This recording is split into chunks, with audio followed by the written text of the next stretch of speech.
మీ జీవితంలో రెండే 2 రోజులు నాకివ్వండి.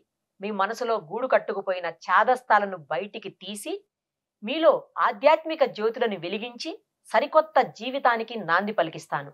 ఒకవేళ అలా చేయలేకపోతే నన్ను ఉరి తీయండి అంటున్నారు ఆధ్యాత్మిక గురువు వివేకానంద గారు. ప్రస్తుతం మనతో పాటు ఉన్నారు ఆయన. ఒక్కసారి ఆయనతో మాట్లాడదాం. సార్ నమస్తే అండి. నమస్తే. నేను మీ స్లోగన్ చూసి అసలు అర్థం కాలేదు నాకు. ఏంటి అంత కాన్ఫిడెంట్ గా నేను మీలో చేంజ్ తీసుకురాకపోతే నన్ను చంపేయండి అంటున్నారు. అది అసలు అంత సామాన్యమైన విషయం కాదు. అంత పెద్ద ఛాలెంజ్ చేస్తున్నారు మీరు. ఏంటి అంత నమ్మకం మీకు అసలు? ఎందుకు ఎలా మార్చగలరు మీరు జనాల్ని? అంటే చాలా మంది చాదస్తంతో ఉన్న వాళ్ళని చూస్తున్నాం. చాలా మంది దేవుడు లేడంటారు, లేకపోతే ఆధ్యాత్మికత అసలు లేదంటారు. మరి అలాంటి వాళ్ళందరికీ మీరు ఛాలెంజ్ ఇస్తున్నట్టే ఒక రకంగా చెప్పాలంటే. ఎలా అసలు మీకు అంత కాన్ఫిడెన్స్ ఏంటి అసలు? సో మొదటగా మీ ప్రశ్నకి సమాధానం చెప్పే ముందు సదస్సులందరికీ, సాధకులందరికీ, సుమన్ టీవీ ప్రేక్షకులందరికీ శిరస్సు వంచి నమస్కరించుకుంటున్నాను. ఇకపోతే మీరు అడిగిన ప్రశ్నకి సమాధానం. ఇవాళ 2 ఎక్స్ట్రీమ్స్ మాత్రమే రాజ్యం వెళ్తున్నాయి. ఒకటి అసలు ఆధ్యాత్మికత లేదు, దైవమే లేరు అని పూర్తిగా నాస్తికత్వం ఒకటి ప్రబలంగా ఉంది. రెండోది ఏంటంటే దైవం పేరు మీద పూర్తి చేదస్తాలు. ఎందుకు చేస్తున్నామో ఏం చేస్తున్నామో తెలియని అర్థం పర్థం లేని చేదస్తాలు. అసలు వాటిని ఆలోచిస్తేనే అదెంత భయంకరంగా ఉందో ఇది అంతే భయంకరంగా. ఈ చేదస్తాలను చూసి కొంతమంది పారిపోతున్నారు ఆధ్యాత్మికతని. సో నిజానికి ఆధ్యాత్మికత అంటే దైవం లేరని కాదు, దైవం పేరుతో చేదస్తాలని కాదు. సరైన అసలైన ఆధ్యాత్మికత ఇప్పుడు ఇక్కడ నిజ జీవితంలో మనం ఎదుర్కొంటున్న ప్రతి సమస్యకి శాశ్వతమైన పరిష్కారాన్ని చూపించగలిగే సత్తా, సామర్థ్యం ఉందని నేను విశ్వసిస్తున్నాను. తర్వాత ముఖ్యంగా 2 రోజులు నాకు ఇచ్చిన సమయంలో అంటే మానవుడు ఎవరు, ఎక్కడి నుంచి వచ్చాడు, ఎందుకు వచ్చాడు, ఈ జన్మలో ముఖ్యంగా సాధించాల్సిన లక్ష్యం ఏంటి మొదలైన అంశాలన్నీ చెప్తే వాళ్ళు దేవుడు లేడన్నోళ్ళు దైవాన్ని విశ్వసించడం మొదలు పెడతారని, దైవం పేరుతో చేదస్తాలు ఆచరిస్తున్న వాళ్ళన్ని చేదస్తాలకి స్వస్తి పలికి చైతన్యం వైపు అడుగులు వేస్తారని నమ్ముతూ ఆచరిస్తూ నేను అనేక మందిని మార్చాను. అనేక మంది ఆలోచన సంవిధానాన్ని సంస్కరించడం జరిగింది. అందుకే నేను అప్పీల్ చేసుకున్నా. నిజానికి ఈ పాంప్లెట్, ఈ కరపత్రం మీ చేతిలో ఉన్నది అంటే నాకున్న ఓవర్ కాన్ఫిడెన్స్ కాదు, అది నాకున్న నిబద్ధత. ఎదుటోళ్ళని మార్చాలన్న తపనకి ఒక ప్రమాణంగా నిలిచింది తప్పితే అది నా పొగరకో లేకపోతే నా ఓవర్ కాన్ఫిడెన్స్ కో ప్రమాణం కాదు. అంటే నేను ఓవర్ కాన్ఫిడెన్స్ అనలేదు గురువు గారు. అంత కాన్ఫిడెన్స్ ఎట్లా అనేదే నాకు ఇక్కడ పాయింట్. మీరు ఓవర్ కాన్ఫిడెన్స్ అని అనలేదు, నేను క్లారిఫికేషన్. అంత కాన్ఫిడెన్స్ ఎట్లా అసలు మీకు? ఎందుకు అంత నమ్మకం ఏంటి అంటున్నాను? అంత నమ్మకం ఏంటంటే జ్ఞానం మీద నాకున్న నమ్మకం, సత్యం మీద నాకున్న నమ్మకం, భగవద్గీత మీద నాకున్న నమ్మకం. ఎలాంటి వాడినైనా సరైన జ్ఞానాన్ని సరైన రీతిలో సరైన సమయంలో చెప్తే సంబోధించగలిగితే మార్పు వస్తుందని నమ్మకం. నిజంగా మీరు సరిగ్గా అడిగారు. మీరు ఓవర్ కాన్ఫిడెన్స్ అని అయితే అనలేదు, నేను క్లారిఫై చేశాను. నిజానికి ఆ కాన్ఫిడెన్స్ నా మీద నాకున్న కాన్ఫిడెన్స్ కాదు, గీతా శాస్త్రం మీద ఉన్న కాన్ఫిడెన్స్, సనాతన సాంప్రదాయం మీద ఉన్న కాన్ఫిడెన్స్, మన మహర్షులు ఋషులు చెప్పిన సుజ్ఞానం మీద ఉన్న కాన్ఫిడెన్స్. నా ఉద్దేశంలో ఆ మహర్షులు ఎస్పెషల్లీ భగవద్గీత దాని యొక్క అంతరార్థం సరిగ్గా వెళ్ళలేదని నేను భావిస్తున్నాను. ఒక్క భగవద్గీతని సరైన రీతిలో దాని అంతరార్థాన్ని ఉపదేశిస్తే ఖచ్చితంగా ఆ గీత సంస్కరణకి స్వాగతిస్తుందని నేను నమ్ముతున్నాను. నేను అదే ఆచరిస్తున్నా. 2 దశాబ్ద కాలంగా నేను అదే ప్రయాణం చేస్తున్నాను. యాక్చువల్లీ నేను మీ గురించి విన్నాను, మీరు వచ్చే ముందు తెలుసుకున్నాను. అసలు మీరు ఫస్ట్ నుంచి ఆధ్యాత్మికత వైపు ఏమీ లేరని, అలాంటి గురువు కాదు అని చెప్పేసి ఒక నార్మల్ పర్సన్ గానే ఇలా రూపాంతరం చెందారు అని విన్నాను. ఏ పరిస్థితులు మిమ్మల్ని అలా చేంజ్ చేశాయి? యాక్చువల్ గా నేనేమి I have not come from any spiritual family. అదే నాకేం ఆధ్యాత్మికత అంటే జన్మతః బ్యాక్గ్రౌండ్ కూడా లేదు అని విన్నాను. I'm a pure business man. నేను ఒక లా గ్రాడ్యుయేట్ ని. I was in very much social spectrum, active in social spectrum. College చదువుతున్నప్పుడు కూడా నేను చాలా యాక్టివ్ గా ఉండేవాడిని.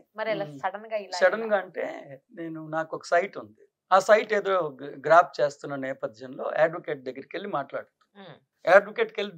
మాట్లాడేటప్పుడు ముందు బయట కూర్చున్నప్పుడు నాకు ఒక వాయిస్ వినిపించింది, ఇన్నర్ వాయిస్.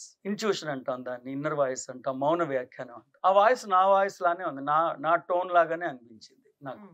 అటు ఇటు చూస్తే ఎవరు లేరు, అంటే అడ్వకేట్ ఆఫీస్ లోనే ఇంకా ఎవరు లేరు, నేను ఇంకెవరో ఉన్నారంటే.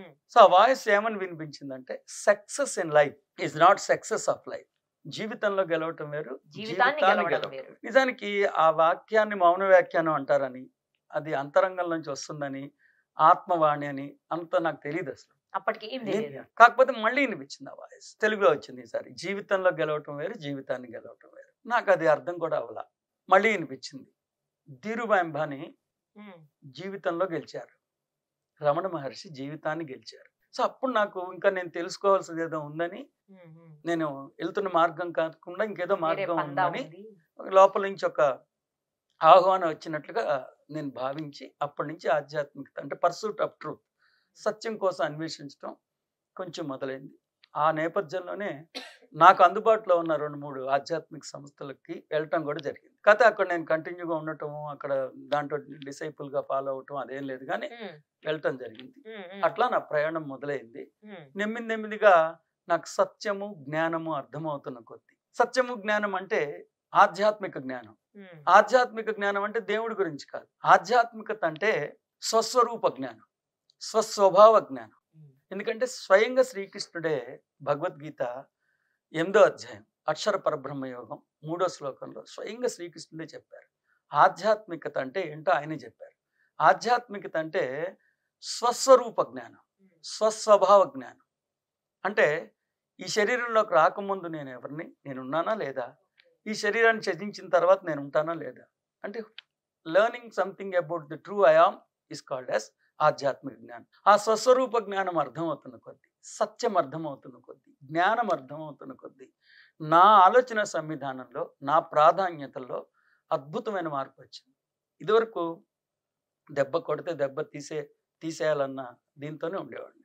ఇదివరకు ప్రయారిటీ ఫిజికల్ లైఫ్లో సక్సెస్ అయ్యి బాగా డబ్బు సంపాదించి వివేక్ అంటే ఏంటి అనేది ప్రపంచం తెలుసుకోవాలి, ఇలాంటి టార్గెట్సే ఉండేవి. Common people.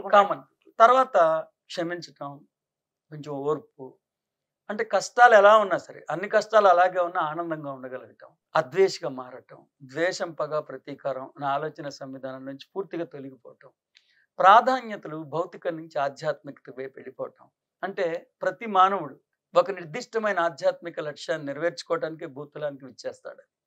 ఆధ్యాత్మిక లక్ష్యం నెరవేర్చుకోవటమే ధర్మం అని, ఆ ధర్మబద్ధమైన జీవితంలో వెళ్ళినవాడు చాలా ఆనందంగా ఉంటాడని, వ్యక్తిగతంగా వైయక్తికంగా నేను అనుభవించిన అనుభూతిని, ఆనందాన్ని, అసమర్థతని నేను అనుభూతి చెందా కాబట్టి, నాలో పొందిన సంస్కరణ నేను రుచి చూశాను కాబట్టి, అందరికీ అందివ్వాలన్న తలంపుతో ట్రూత్ వివేకామృతం అనే సంస్థని నెలకొల్పి గత 2 దశాబ్ద కాలంగా నా ప్రయత్నాన్ని కొనసాగిస్తాను. ఆధ్యాత్మిక సెంటర్ ఉంది మీకు, అంటే కేంద్రం ఉంది, ఒక స్పిరిచువల్ సెంటర్ ఉన్నాయి, ఒక 4-5 సెంటర్స్ ఉన్నాయి.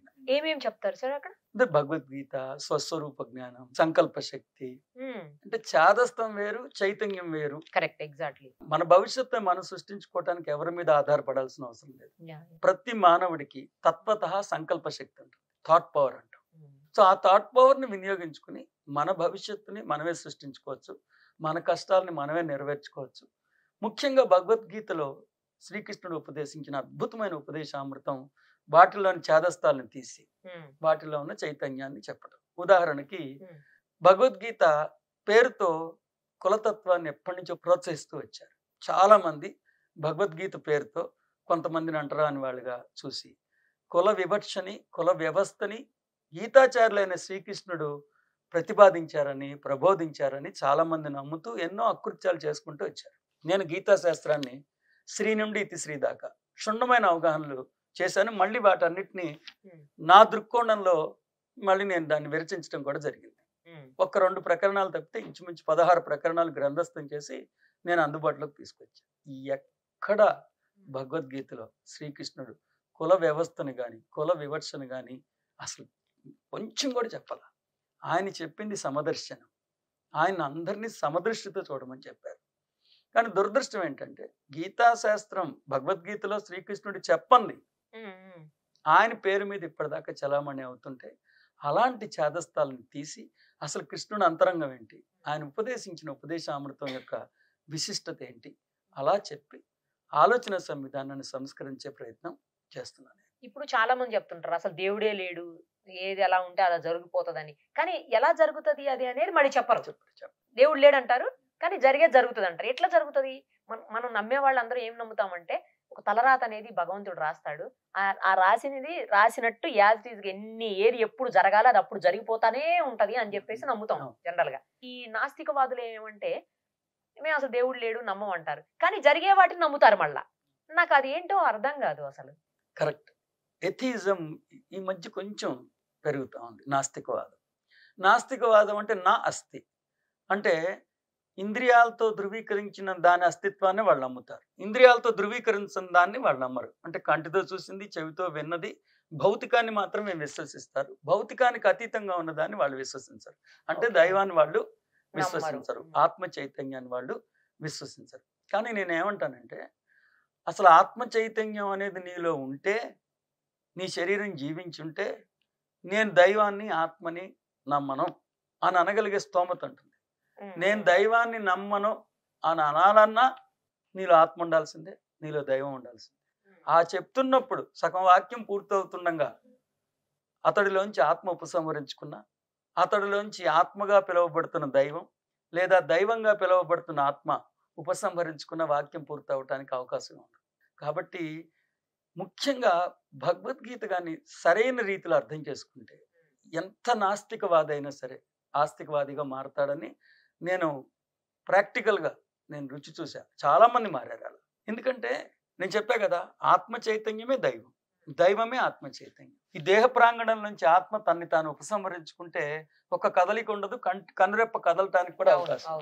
సో దైవం లేరు అంటానికి కూడా లోపల ఆత్మ చైతన్యం ఉంటేనే, లోపల దైవం ఉంటేనే అది సాధ్యం. కాబట్టి మనకు అందుబాటులో వచ్చిన వాళ్ళని అర్థం చేసుకుని, వాళ్ళ శాస్త్రీయ దృక్పథంతోనే, వాళ్ళని చర్చల ద్వారానే, సరైన అంటే రేషనలైజ్డ్ థింకింగ్ ప్యాటర్న్ గానే మనం హేతుబద్ధంగానే సమాధానం చెప్పి క్రమక్రమంగా కొంతమందిని మార్చాను. ఆ ప్రయత్నం కొనసాగిస్తున్నాను. ఓకే, ఎంతమందిని మార్చి ఉంటారు సార్ ఇట్లా మంచిగా? అంటే వాళ్ళు వాస్తవాన్ని సత్యాన్ని అర్థం చేసుకునే పరిస్థితికి ఎంతమంది వచ్చి ఉండొచ్చు? ఒక 20 సంవత్సరాలుగా నేను ప్రయత్నం చేస్తున్నాను కాబట్టి, 20 ఏళ్ళుగా చేస్తున్నారు. విదేశాబ్ద కాలంగా చేస్తున్నా కాబట్టి, ముఖ్యంగా సంస్కరించిన వాళ్ళు 2 రకాలుగా ఉన్నారు.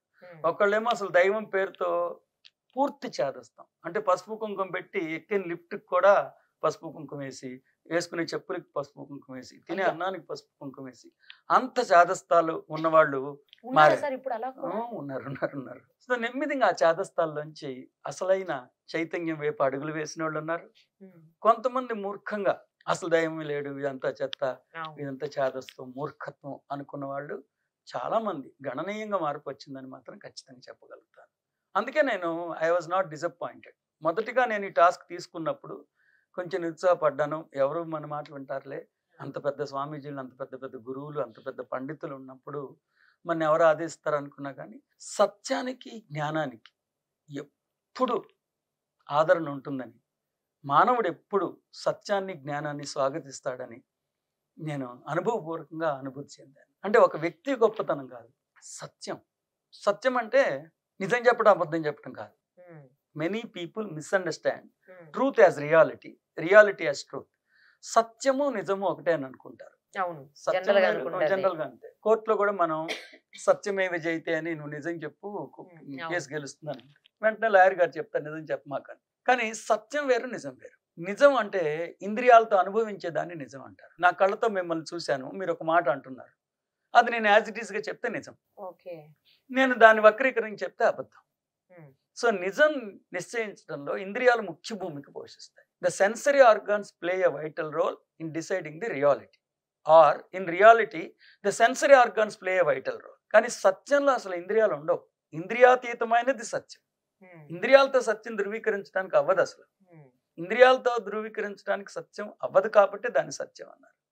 సో నిజమేమో ఇంద్రియాలతో ధృవీకరించవచ్చు, సత్యమేమో ఇంద్రియాతీతమైనది. ఉదాహరణకి మన శరీరం గిలితే నొప్పి పెడుతుంది, మనకి మన సెన్సరీ ఆర్గాన్స్ ఎదుటివాడి శరీరాన్ని చూడొచ్చు, మన శరీరాన్ని కూడా చూసుకోవచ్చు. అది నిజం. ఈ శరీరం ఉండటానికి కారణమైనది ఎవరు? ఆత్మ చైతన్యం. ఆత్మ చైతన్యం లేకపోతే శరీరం తనంతట తానుగా ఉండలేదు. సో ఆత్మ చైతన్యం సత్యం, శరీరం నిజం. కాబట్టి నిజం వేరు, సత్యం వేరు. చిన్న ఉదాహరణ చెప్తే మీకు సత్యం అంటే, నా ఉద్దేశంలో సత్యం అంటే ఏంటి అర్థం. మనకి ముండకోపనిషత్తులో సత్యమేవ జయతే నానృతం సత్యేనా పంధావితతో దేవయానః అంటే ఆధ్యాత్మిక ఘన విజయం కేవలం సత్యంతోనే సాధ్యమవుతుంది, అసత్యంతో కాదని కొన్ని వేల సంవత్సరాల క్రితమే మహర్షులు ముండకోపనిషత్ ద్వారా మానవ సంతతికి ఉపదేశించారు, హితోపదేశాన్ని చేశారు. అలా అనేక మంది ఈ మహనీయులు సత్యం ఏంటో తెలుసుకో, జ్ఞానం ఏంటో తెలుసుకో అని చెప్పారు. ఇంకా చెప్పాలంటే భగవద్గీతలో 4వ అధ్యాయం 38వ శ్లోకం, జ్ఞాన కర్మ సన్యాసి యోగం. ఈ ప్రపంచమున జ్ఞానముతో సాటి సమానముగా పవిత్రమైనది మరి ఒకటి లేనే లేదని స్వయంగా శ్రీకృష్ణుడు చెప్పారు.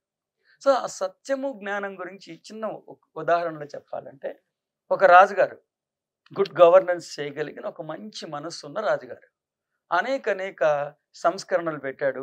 పేద ప్రజలందరికీ అన్ని పంచి ఇవ్వాలని అనుకున్నాడు. ఆయన నిజంగా సంస్కరణలు పెట్టాడు.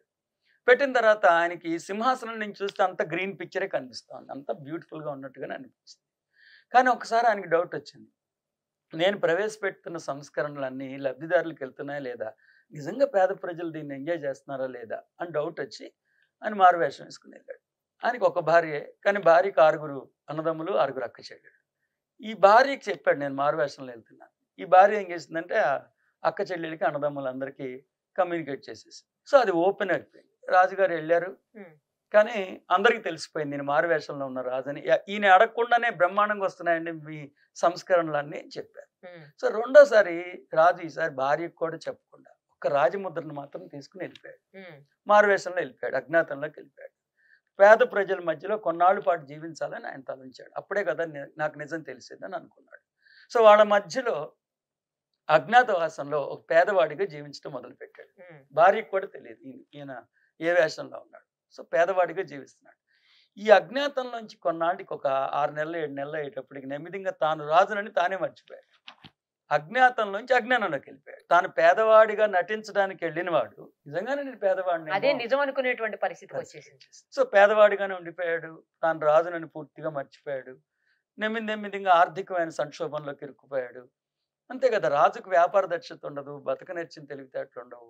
సో ఆర్థికమైన సంక్షోభంలోకి వెళ్ళిపోయాడు. ఆర్థికమైన సంక్షోభం నెమ్మదిగా ఆయనకి అనారోగ్యాన్ని కూడా వచ్చేసాడు. చట్టపరమైన చిక్కుల్లో పడ్డాడు. అలా ఎటు చూసినా కష్టాల కడల్లో ఇరుక్కుపోయాడు. కానీ పాప ఆయనకి రాజు అని మాత్రం గుర్తులేదు. ఆయన దొరికిన మహనీయుల దగ్గరికి, స్వామీజీల దగ్గరికి, అందరి దగ్గరికి వెళ్ళటం, వాళ్ళకి ఏదో ఒకటి అర్పించుకోవటం, వాళ్ళకి తన వేదన చెప్పడం, వాళ్ళు ఏదో తరుణోపాయాన్ని చెప్పడం, అది నిజాయితీగా చేయటం, అన్ని గ్రంథాలు చదివేయటం, ఇన్ని చేసినా అతనిలో మార్పు లేదు. అతనికి ఒక గురువు దగ్గరికి వెళ్తే ఆ గురువు ఇతను చేసినవన్నిటిని మెచ్చుకుంటూ, నాయన ఇవన్నీ సరే గాని నీకు సత్యం తెలుసా అని అడిగాడు. అప్పుడు అతనికి ఆ పేదవాడికి సత్యం ఏంటి, తాను రాజునని తెలుసుకోవటమే సత్యం. నిజంగా అతడికి సత్యం తెలిసిపోయినప్పుడు మొత్తం అన్ని చిక్కులు పోతాయి కదా. అవును కదా, ఆర్థికమైన సంక్షోభాలు పోతాయి, ఆరోగ్యపరమైన చిక్కుముళ్ళు పోతాయి, చట్టపరమైన చిక్కుముళ్ళు కూడా పోతాయి. అలా ఆ పేదవాడికి తానే రాజునని తెలుసుకోవటం ఎలా అయితే సత్యం అవుతుందో, మానవుడికి కూడా తన గురించి తానకి తెలియని సత్యం అవుతుంది. తానెవరు, ఎక్కడి నుంచి వచ్చాడు, ఎందుకు వచ్చాడు అన్నది తెలిస్తే సత్యం తేట తెల్లమవుతుంది. సత్యం అనుష్ఠానం అయిన తర్వాత మానవుడి జీవితం వేరే రకంగా మారిపోతుంది. అది నా ఉద్దేశంలో సత్యం. అంతే తప్పితే నిజ జీవితంలో నిజం అబద్ధం కానే కాదు. జస్ట్ అసలు మీకు ఎగ్జాంపుల్ చెప్పడానికి ప్రయత్నించాను. అంటే మనకి పంచాంగ శ్రవణం అని వింటాం. కాలక్రమంలో పంచాంగ శ్రవణం అంటే మనం ఉగాది రోజున వెళ్ళి నాకు అమ్మాయి పడతాడా, అబ్బాయి పడతాడా, పంటలన్నీ బాగా పండుతాయా, నా కోర్టు కేసు గెలుస్తాం లేదా, నేను ప్రేమించినోడితో పెళ్ళి అవుతుందా లేదా, ఇదే జనరల్గా ఆనవాయితీగా వచ్చింది. కానీ పెద్దలే చెప్పారు, ఇది నేను ఆవిష్కరించింది కాదు, పెద్దలే చెప్పారు. పంచాంగ శ్రవణం అంటే మానవుడి జీవితం 5 ప్రశ్నలు, 5 అంగములు ఉన్నాయి. 5 ప్రశ్నలతో పరినిర్మితమైనది. ఆ ప్రశ్నలకు సమాధానం వచ్చేస్తే మానవుడి జీవితం సంపూర్ణంగా పరిపూర్ణంగా మారిపోయి నవ్య యుగానికి ఆది పలుకుతుంది. నవ్య యుగానికి ఆది, యుగ ఆది, అదే ఉగాది కింద మారింది. ఏంటి ఆ ప్రశ్నలు? 5 ప్రశ్నలు అంటే, నేను ఎవరిని, ఎక్కడి నుంచి వచ్చాను, ఎందుకు వచ్చాను, నేను అనుకున్న ఆధ్యాత్మిక లక్ష్యం సాధించడానికి అవరోధం ఏంటి, ఈ అవరోధాలను అధిగమించడానికి ఉపాయం ఏంటి. ఈ 5ఏ పంచాంగ శ్రవణం. ఈ 5 ప్రశ్నలకి సమాధానంగానే వస్తే ప్రతి మానవుడు మహనీయుడిగా జీవించవచ్చు. ప్రతి మానవుడు ఇప్పుడు ఇక్కడ నిజ జీవితంలో తను ఎదుర్కొంటున్న ప్రతి సమస్యకి ఒక శాశ్వతమైన పరిష్కారాన్ని కనుగొనవచ్చు అని నేను అభిప్రాయపడుతున్నాను. నా ఉద్దేశంలో సత్యం అంటే అది. చాలా బాగా చెప్పారు సార్. అసలు సత్యానికి నిజానికి మనం మామూలుగా చూసినప్పుడు రెండు ఒకేలా అనిపిస్తాయి, కానీ ఇంత వేరియేషన్ ఉంది, ఇంత డిఫరెన్స్ ఉంది. సత్యానికి నిజానికి it has total, they both are quite contra to each other. Truth is different from reality. Great sir, thank you. Thank you so much. నేను మీ నెంబర్ ఇస్తాను. ఎవరైనా మిమ్మల్ని కాంటాక్ట్ చేయాలనుకున్న వాళ్ళు డెఫినెట్ గా మిమ్మల్ని కాంటాక్ట్ చేస్తారు. ఎందుకంటే మీలాంటి జ్ఞాన సంపన్నులు మీలోనే దాచుకోకూడదు జ్ఞాన సంపత్తిని. మామూలు వాళ్ళకి సామాన్యులకి పంచితే వాళ్ళు కూడా కొంతైనా మేల్కొంటారు, కొంతైనా వాళ్ళలో కూడా చేంజ్ వస్తుంది అన్న ఉద్దేశంతో మీ నెంబర్ ఇస్తా అని చెప్తున్నాను. నేను కంటిన్యూస్ గా టీచింగ్స్ లోనే ఉంటాను కాబట్టి నాకు అంటే నా వ్యక్తిగతంగా నాకు నెంబర్ లేదు అంటే, కానీ కాంటాక్ట్ నాకు నేను 4-5 చోట్ల ఏది ఉంటే అవకాశం అది ఇవ్వండి. 4-5 చోట్ల నేను ఆధ్యాత్మిక నా ఆశ్రమాల్లాగా నెలకొల్పి నేను రన్ చేస్తున్నాను. అక్కడ ఎక్కడ ఇచ్చిన పర్వాలేదు. ఎక్కడెక్కడ ఉన్నాయండి? విజయవాడలో ఉంది, ఖమ్మంలో ఉంది, నెల్లూరులో ఉంది, రాజమండ్రి దగ్గర రాయవరంలో ఉంది. ఆశ్రమాలు అంటే అక్కడ వచ్చి ఎవరు ఉండరు, కానీ అక్కడ నేను టీచింగ్స్ చెప్తూ ఉంటాను. అదేలేండి. నేను ఏదో ఒక నంబర్ మిమ్మల్ని కాంటాక్ట్ చేసేదానికి ఇవ్వండి. వ్యక్తిగతంగా నేను స్పందించలేకపోయినప్పటికీ నేను మీ తరఫున ఎవరో ఒకళ్ళు అయితే వస్తారు కదా లైన్ లో. ఖచ్చితంగా. Thank you sir. Thank you so much. జయ వస్తు.